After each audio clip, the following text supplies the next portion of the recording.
Record number of illegal crossings into the U.S. It's not going away. It's a real-life nightmare for the border towns, for law enforcement tasked with handling these massive crowds, as thousands are entering every single day. And new numbers from Customs and Border Protection sources are showing an overwhelming amount of migrants who are in custody. Jorge Ventura is in Eagle Pass this morning with the very latest of what he's seeing there on the ground. Jorge.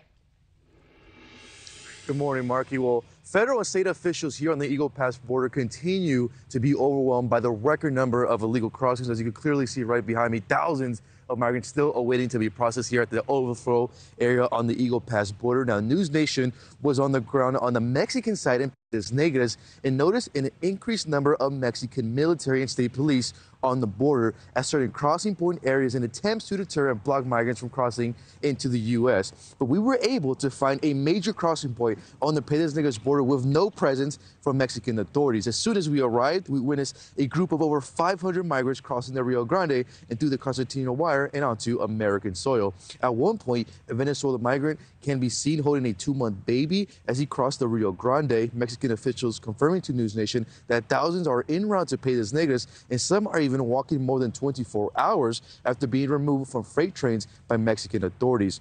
The migrant surge is directly impacting both the Mexican and American economy after Customs and Border Protection announced the closure of both roads and railroads at international crossings. With only one international bridge open, truckers heading into the U.S. are waiting in long lines of traffic for hours. One trucker even telling NewsNation that he was stuck in this line for more than 13 hours. CBP is redirecting as many agents as they can to Eagle Pass and help process the thousands of migrants in this area. Now, these here are new numbers to show just how overwhelmed Border Patrol agents are across the southern border. The Del Rio sector that includes Eagle Pass currently has over 5,200 migrants in custody in its processing center. That's in over 265% capacity. The Rio Grande sector has over 4,800 migrants in custody. That's in over 103% capacity. In the Tucson sector in Arizona has over 42 migrants in custody. That's in over 160% capacity. And sources telling NewsNation that as of right now, every single day in December has exceeded 10,000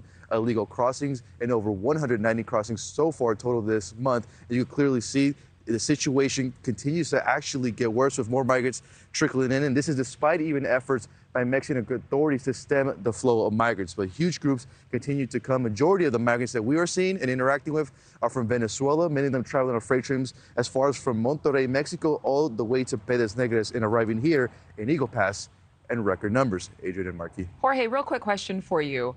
Are you seeing people at some point travel to a bus or walk over to a processing area where they receive a bus pass? Do you know anything about that?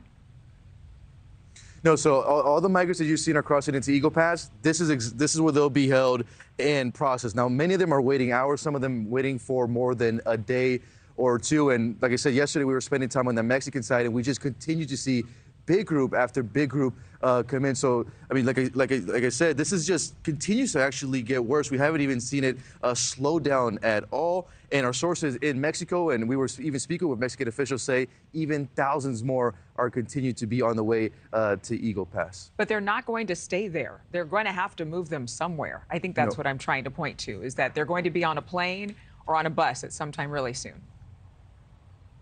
No, that's correct. So migrants that we've been interviewing are headed to major cities across the country. So we keep hearing Los Angeles, San Francisco, Denver, Chicago, and New York. And they'll most likely be released in less than 72 hours just because that's how overwhelmed Border Patrol are. And sources telling us that agents are actually releasing about 5,000 migrants per day. So in less than 72 hours from this holding center here in this little overflow area on the border, they'll be released and they'll be on a bus or on a plane ride to basically a major city of their choice, and they'll be released with that NTA, which is that notice to appear in court. Most likely that notice to appear in court won't be till 2027. Thank you for watching. Go to newsnationnow.com to find NewsNation on your television provider. And don't forget to click the red subscribe button below to get more of NewsNation's fact-driven, unbiased coverage.